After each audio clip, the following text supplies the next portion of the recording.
Една от любимите опорки на психодесните фанатици е думичката свобода, която, твърдят те, можело да съществува само в демократични държави и системи, а в диктаторски и тоталитарни режими тя не можело да вирее. Интересни са примерите, които либерал-фашистите дават.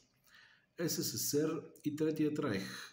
Това са най-често даваните примери, системи, които отдавна не съществуват. Национал-социализма и комунизма, въпреки че в СССР комунизъм никога не е имало.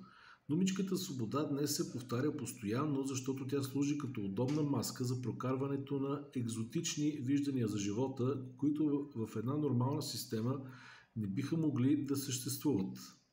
Антихристът няма да дойде с огън и жупел и да пожелая да ви оплаши. Антихристът ще дойде покачен върху розови облаци, бял, чист и усмихнат, и ще ви повтаря бавно и монотонно думички като свобода, модерност, съвременност, все неща, които целят да изместят традиционните ценности и да ви направят не това, което вие сте, и дори не това, което искате да бъдете, а нещо съвсем различно, защото само когато не сте себе си, можете да бъдете управлявани по най-лесният начин.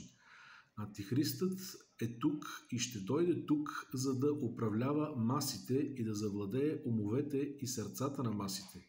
Не си мислете, че той ще дойде, за да завладее вашите джобове или вашите тела. Не, той се интересува единствено от вашите сърца и от вашите съзнания, от душите ви. И именно това вие ще му дадете най-лесно чрез подобни захаросани фразички и чрез подобни захаросани опорки, които се използват като маска за нещо друго. Думата свобода не означава да правиш онова, което искаш. Думата свобода означава да имаш свободният избор да стигнеш до себе си и да разбереш, че ти можеш да си щастлив само когато бъдеш такъв, какъвто си създаден. Когато ти започнеш да се променяш и да вървиш срещу собствената си природа, това вече не е свобода, това е именно прием, за да бъдеш несвободен. Всичко това обаче се използва от либералните фашисти много умело.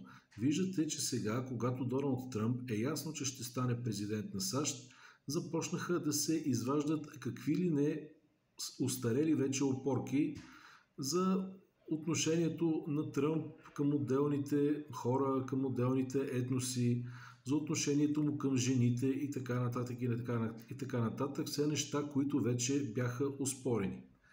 Затова останете будни, защото това е единственият начин думички като свобода да звучат именно така, както трябва във вашите съзнания, а не да бъдат използвани като маски за прокарване на чужди цели и като маски за завладяване на вашите души и съзнания. Единствено будните хора могат да се спасят, когато нощта настъпи.